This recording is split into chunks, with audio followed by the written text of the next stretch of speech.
Let's think about the kind of people that would be involved in this. People that would be in the room, that would be facilitating this, egging this kind of thing on, encouraging this, participating. She says that she went to the MTV Video Music Awards in 2000 to catch a glimpse of her favorite celebrities. You weren't scared to be all alone?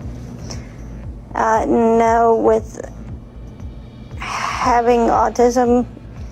Tony Buzbee Law Firm just filed a lawsuit against Roc Nation and Jay-Z's lawyers Marcy Croft and Quinn Emanuel for violation of various state laws, including barratry and impersonation of a public official. So Tony Buzbee Law Firm is claiming that Jay-Z's company is involved in an illegal scheme to stop him from filing claims against him and Diddy. This is extended family. You've been there with me through my ups and downs. Whenever I get in trouble, this is the one I call. It's my strategist right here. Now come and get 20, 40, 80 at the trap. Hit it with the rap, put it on the map, get me right back. Put it on the M right back. It looks like Jay-Z is running out of options trying to get that Jane Doe lawsuit dismissed, and now some bombshell new. The case just flipped again, and Jay's legal problems just got a whole lot worse.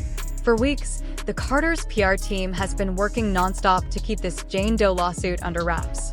They were doing a pretty good job too. Most people probably thought it was over. But guess what? It's far from finished. In fact, things just got a lot messier after Jane Doe's lawyer, Tony Buzbee, hit back at Jay-Z's latest attempt to get the case dismissed. So, Jay's legal team tried to get the lawsuit thrown out, claiming Jane Doe is making it all up and doesn't have a case.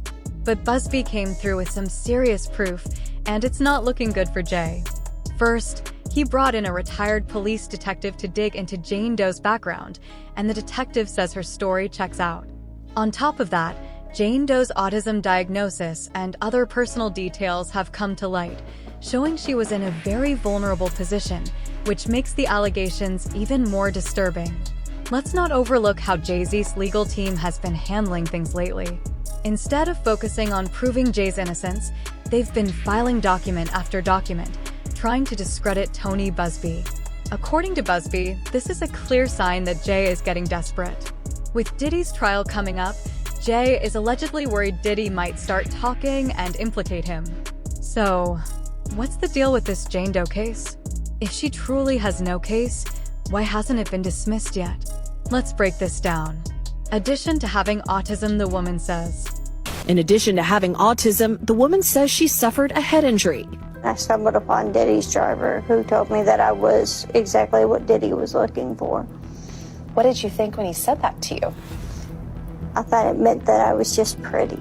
For months now, Jay-Z and his legal team have been doing the most to discredit Tony Buzbee, the lawyer representing the woman accusing Jay and Diddy of raping her when she was just 13. Back in January, Jay tried to get the case thrown out, and now he's filed another memo adding more details.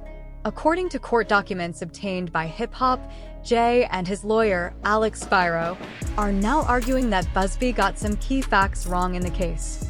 Spiro made it clear that it's obvious Mr. Carter didn't do anything wrong.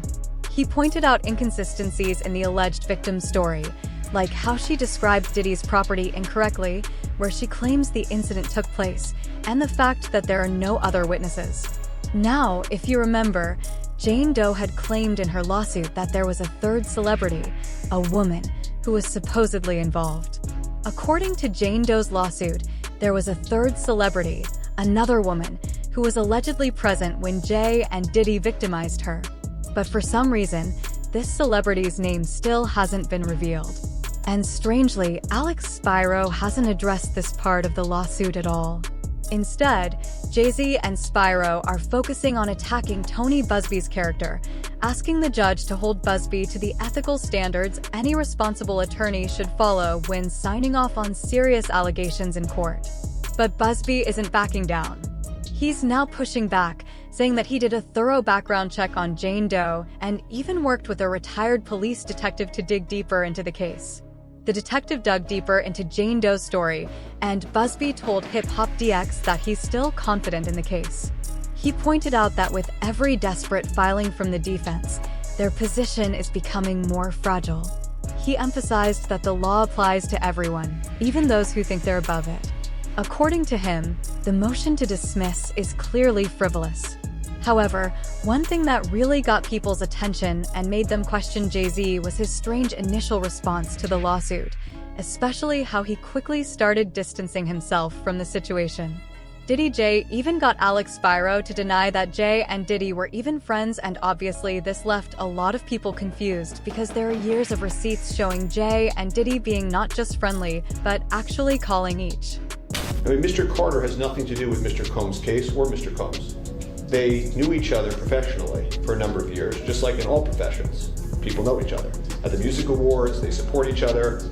You go to the NBA All-Star game, they support each other. That's just how professions work. There is no closer association between any of them. That's also a matter of fiction. That's all that there is. He doesn't know anything about the charges or allegations against him. He has nothing to do with that case. And there's nothing more to say. All that there is, he doesn't know anything about the charges for allegations against him. He has nothing to do with that case. And there's nothing more to say. But if Jay is really innocent, why even go out of your way to erase your history with Diddy being friends with Diddy? As mess as that may be right now isn't a crime. The only thing Jay needs to prove is that he didn't do anything illegal. But the fact that Jay-Z is this desperate to rewrite the past isn't a good look for him.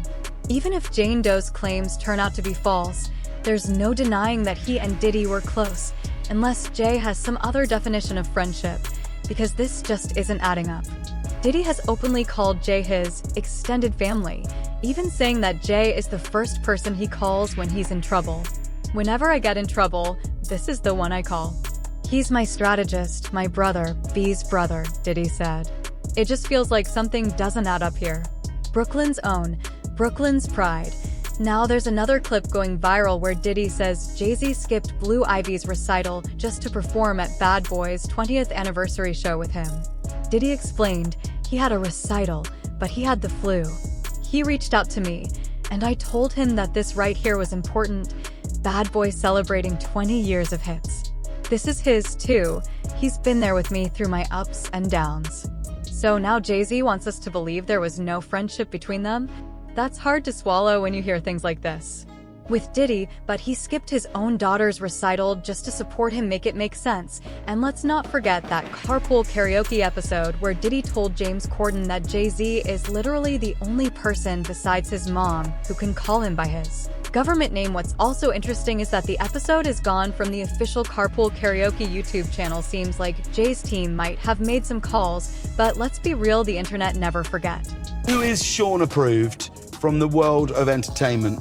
There's only one person. Oh, go on. And I call him Sean. That's Jay-Z. We call each other Sean. Okay. Yeah. Nobody else could call me Sean. He's the only person who's Sean approved. There's not a single person that outside of family. That should be outside of my mother. Okay, just that should be calling me. Yeah, they should be calling me Sean. So now fans are starting to wonder if Alex Spiro is really helping Jay-Z, or if his legal strategy is just making things worse. Remember that first statement Jay put out when that Jane Doe lawsuit dropped. It talked about how Jay-Z presents himself as a man with a moral code, especially because he's from Brooklyn, basically suggesting that he would never get involved with anyone who harms young ones. But here's the catch, that statement never directly addressed the allegations. Instead of confronting Jane Doe's claims head-on, Jay immediately went after Tony Busby, accusing him of using the case for his own gain. His statement read, "You've made a terrible error in judgment thinking that all celebrities are the same. I'm not from your world. I'm a young man who..." It seems like he's deflecting, not directly tackling the serious accusations at hand. Made it out of the project of Brooklyn. We don't play these types of games. We have very strict codes and honor. We protect children. But see, fans were quick to pull the receipts, pointing out that Jay-Z's so-called moral code apparently wasn't functioning properly when Jay was out here working with convicted predators like Harvey Weinstein and R. Kelly. When it comes to R. Kelly, Jay-Z kept working with him even after all the disturbing allegations were already public. Let's not forget they dropped the... But it just was so much hurt for her to revisit it. It was like, I wouldn't even want to revisit it without a professional. Whatever got done was terrible. So to be honest, like, if you remember the best of both worlds, you don't see my name on that. You know what I mean? And your name is not on either album? Hell no, I never wanted no parts of that. So when Holmes was doing that, I was like, bro, you know our homie violated, and he violated my girl. He violated a friend of yours. And because of the moral challenge and him choosing one way, I knew morally we weren't the same. Bus, a former backup dancer, testified she was on tour with A.R. Kelly in the early 90s, and Aaliyah traveled with them. The dancer said on the back of a tour bus she saw, quote, Robert and Aaliyah in a situation, saying Kelly appeared to be performing oral on Aaliyah. At the time, Aaliyah would have been around 13 years old, so where was that strict code and honor Jay-Z talked about in his statement when R. Kelly was doing all those disgusting things? According to several insiders, including Dame-J, knew exactly what Kelly had done to Aaliyah, and he agreed to do the joint album and tour with him anyway, but it just was so much hurt for her to revisit. I think right now, his silence is the worst thing for him. If he is innocent, he needs to let people ask him questions, and he needs to be able to say his side of the story, as opposed to letting that lawyer talk. Because that lawyer, I don't trust that lawyer because I went to court with him. So to me, everything that guy says is, allegedly a lie, just based on my experience with going to court with him. I don't trust the Alex Shapiro dude. He's ill. He's an ill dude. He'll say anything. Like, he crazy. You know what I'm saying? Dame then shared his own experience dealing with Alex Spiro and said that if he were in Jay-Z's shoes right now, he wouldn't let Spiro speak for him, especially after Spiro said that Jay and Diddy were never really friends. So I wouldn't have him talking for me. If he wants, I'm not going to sit there and say nothing bad or good or defend or anything, because it'll all play itself out. I just think it's kind of ill that they're on his head like that, and if he's, he should probably come out and say something. It's hard. Like, I don't think I would have said that he didn't know Puff at all or wasn't his friend. I thought that was a little extreme. I thought that was the wrong choice of words. I think that's gonna trigger a lot of backlash. But the thing is, I never seen him get backlash at all. So that's what I'm saying. Now he getting backlash. Like, when did you know Jay-Z to be on his heels other than when he got beat up in the elevator? But that was nothing. But I've never seen him under the fire ever. Not in a long time. Not like, I've never seen people on his head like that, pause. Some white man speaking for another black man doesn't add up. It just doesn't work like that. Like, he doesn't know what to say on Jay's behalf. Jay would have to say that. So if he instructed him to say that, like, you don't even know if Jay told him to say that. He could have got off the stage and they was like, why'd you say that? He was like, I had to. Like, he probably said it because homeboy wouldn't. You know what I'm saying? So who knows? Like, I didn't hear him say anything. I haven't heard Jay say a word yet. Have you? Nah, I haven't heard him say anything. There it is. So y'all going by a piece of paper with words, don't get caught up in that. I have not heard him say one thing yet. Until I see him speak, he hasn't spoke to me. Like, bro, our homie, and he via Ted My Girl, he did a friend of yours, and because of the moral challenge and him choosing one way, I knew morally we weren't the same by the recently. Dame Dash called out Jay-Z's lawyer, Alex Spiro, for his handling of the Jane Doe lawsuit during an interview on The Art of Dialogue. He didn't hold back, straight up calling Spiro a liar and saying that everything he's done in the lawsuit has only made things worse for Jay. According to Dame, Spiro's actions have damaged Jay-Z's reputation even further, causing more people to go after him than ever before. Dame said, I think right now his silence is the worst thing for him. If he is innocent, he needs to let people ask him questions and speak up. It seems like Dame believes Jay needs to confront everything head-on instead of letting the situation fester. Now, the lawsuit begins. Defendants have conspired to obstruct justice by engaging shadowy operatives to illegally seek out more than 24 current and former clients of the Busby law firm to convince those clients to bring frivolous cases against the Busby law firm. Defendant Roc Nation is financing the effort. Its attorneys, Marcy Croft and Quinn Emanuel, are orchestrating the effort. Quite the accusations. On my experience with going to court with him, I don't trust Alex Shapiro, dude. He's an ill dude. He'll say anything like he crazy, you know what I'm saying. Dame then shared his own experience dealing with Alex Spiro and said that if he were in Jay-Z's shoes, Dame made it clear that right now, he wouldn't let Spiro speak for him, especially after Spiro claimed that Jay and Diddy were never really friends. Dame said, I wouldn't have him talking for me if he wants to. I'm not going to sit here and say anything bad or good or defend anything, because it'll all play itself out. I just think it's kind of messed up that they're on his head like that. If he's innocent, he should probably come out and say something. It's hard, though. I wouldn't. I don't think I would. It's clear Dame feels Jay needs to take control of the narrative and speak up, instead of staying silent and letting things spiral.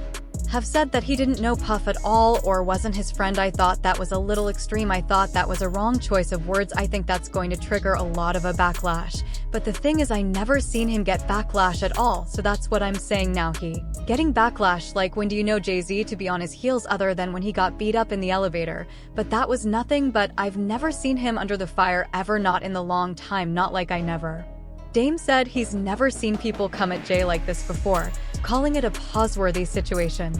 He also pointed out the weirdness of seeing a white man speaking on behalf of a black man, saying, "It doesn't add up. It just doesn't work like that." He doesn't buy that Spyro knows what to say on Jay's behalf. Jay himself would have to instruct him to say that. Dame speculated, "You don't even know if Jay told him to say that. He could have gotten off stage and people were like, 'Why'd you say that?' And Spyro might have been like, 'I had to, you know?' Maybe he said it because homeboy wouldn't." It's clear Dame is questioning whether Spyro's actions are truly coming from Jay, or if he's just acting on his own.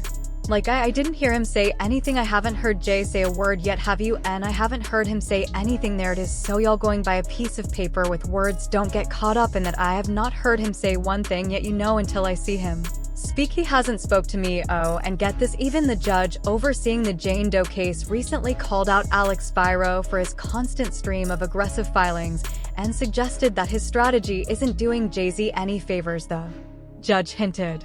The frequent motions and attacks on the victim's lawyer could actually be backfiring, making things worse for the defense. It seems like they're trying to rush the judicial process, and Judge Annalisa Torres didn't hold back when it came to Alex Spyro. In her written order, she called out Spyro for filing what she referred to as combative motions and using inflammatory language against Tony Busby. The judge pointed out that Spyro, who's only been on the case for a few weeks, has already submitted a long list of letters and motions, which she found to be unnecessary and over the top. It's clear the judge isn't impressed with Spyro's approach.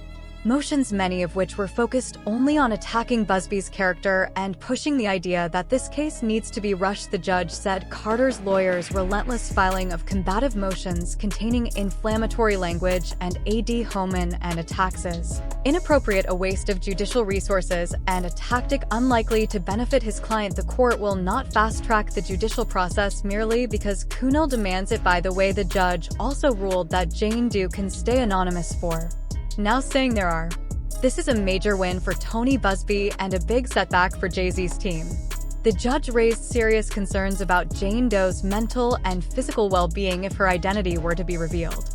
Alex Spyro had allegedly hoped to use Jane Doe's identity to fight back against the allegations more aggressively, but now that plan has been shot down. On top of everything, Jay-Z's team now has to deal with a new lawsuit from Tony Busby against Roc Nation, where Busby accuses them of hiring shady people to impersonate state officials and track down his clients. It's only adding more fuel to the fire for Jay's legal troubles.